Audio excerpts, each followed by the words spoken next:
Exercise 1.1 class 9। पहला question है, is zero a rational number? क्या शून्य एक परिमेय संख्या है? दोनों में लिख दिया मैं, in English and Hindi both. English वालों को इंग्लिश में देखना है एंड हिंदी वालों को हिंदी में देख लें।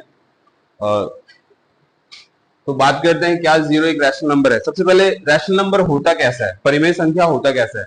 सी, रैशनल नंबर जो है जिसको हम हिंदी में परिमेय संख्या कहते हैं, परिमेय संख्या हमेशा P अपॉन Q के रूप में होता है, in form of P upon Q। परिमेय संख्या हमेशा P अपॉन Q के फॉर्म में होता है। लेकिन यहां पे जरा ध्यान दीजिए, this is called numerator and this is called डिन्यूमरेटर।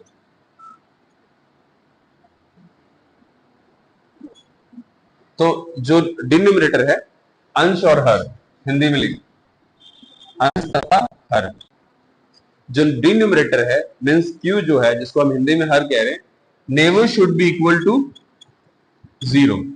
कभी भी जीरो शून्य के बराबर नहीं होना चाहिए।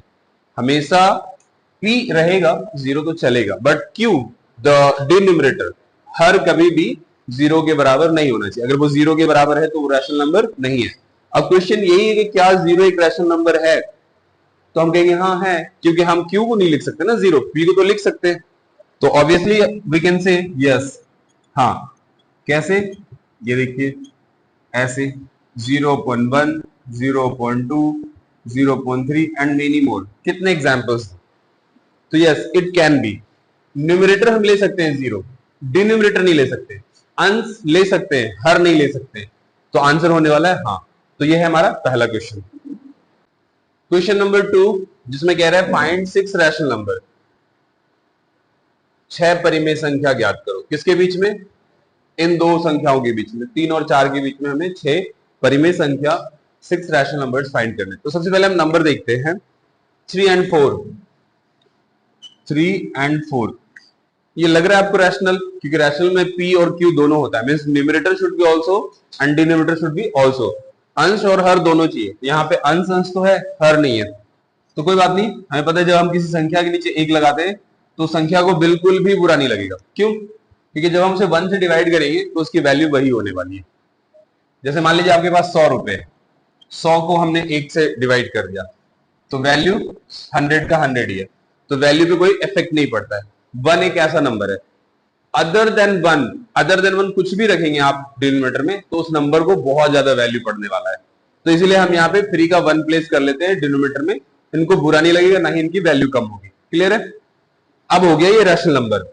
इसे हम अज्यूम कर सकते हैं P एंड इसे हम अज्यूम कर सकते हैं Q। इसे हम अज्यूम कर सकते हैं P एंड इसे हम अज्यूम कर सकते हैं Q। तो इस तरीके से बहुत number in the form of P and Q। तो यहां लिख दोगे प्लेसिंग 1 इन D न्यूमरेटर, मतलब एक हर में लगाने पर, एक हर में रखने पर।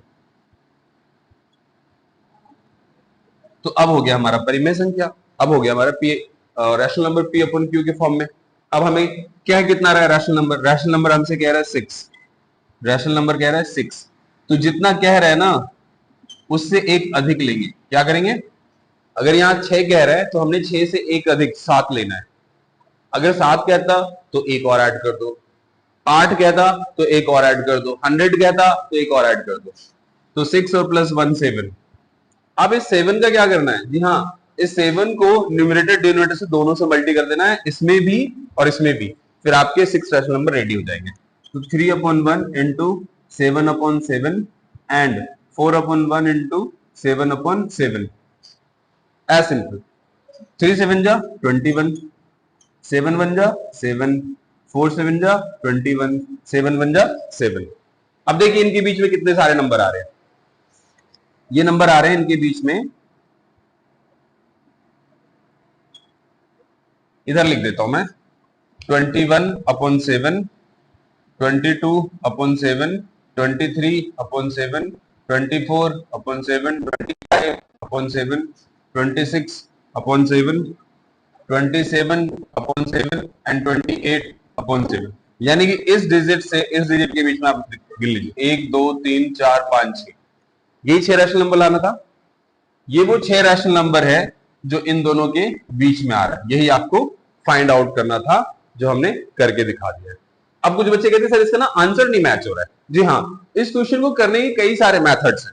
हो सकता है उसने इस मेथड से नहीं किया हो सकता है उसने कोई और मेथड से किया हो या कुछ और वैल्यू पुट किया हो इस वजह से। लेकिन ये जब आप करके आएंगे तो एग्जामिनर जो है आपको इसके ऊपर भी फुल मार्क्स देने वाला है, क्योंकि this is called universal method. ये एक यूनिवर्सल मेथड है और इस यूनिवर्सल मेथड से आप कोई सा भी इस तरीके के क्वेश्चन जहां पे रैशनल नंबर्स फाइंड करने हैं, परिमेय संख्या फाइंड करना है, इस तरीके से आप कोई भी क्वेश्चन बड़े आराम से कर सकते हैं। This is because this is called universal method. Universal method है और ये हर जगह आपको काम आने वाला है। अगला क्वेश्चन है क्वेश्चन नंबर 3, जिसमें कह रहा है फाइंड 5 रैशनल नंबर, 5 परिमेय संख्या फाइंड आउट करना है। 5 परिमेय संख्या हमें फाइंड आउट करना है किसके बीच में? इन दो संख्याओं के बीच में। ऑलमोस्ट प्रीवियस क्वेश्चन जैसा ही है, बस उसमें डिनोमिनेटर नहीं था, इसमें डिनोमिनेटर है तो हमारा काम आसान हो गया, हम डिनोमिनेटर नहीं लगाएंगे। बाकी करना वही है, 5 रैशनल नंबर है ना। तो 5 रैशनल नंबर फाइंड आउट करना है, तो चलिए शुरू करते हैं। रैशनल नंबर जैसे मैंने प्रीवियस क्वेश्चन में बताया था कि जितना रैशनल नंबर कह रहा है उससे एक ज्यादा, यहाँ पे 5 कह रहा है तो 5 प्लस 1 6 हो जाना है, तो 6। इस 6 का बताइए क्या करते हैं, न्यूमरेटर और डिनोमिनेटर दोनों से मल्टीप्लाई करेंगे, काम बन जाएगा। 3/5 into 6/6 and 4/5 into 6/6। तो मल्टीप्लाई कर लो आप देखो 3 6 18, 5 6 30, 4 6 24, 5 6 30। तो आप सिंपली इनके बीच में रैशनल नंबर फाइंड आउट कर लीजिए। 18/30, 19/30, 20/30, 21/30, 22/30, 23/30 एंड 24/30। सो गाइज इन दोनों के बीच में ये 5 रैशनल नंबर आ रहा है, ठीक है। यही हमें फाइंड आउट करना था।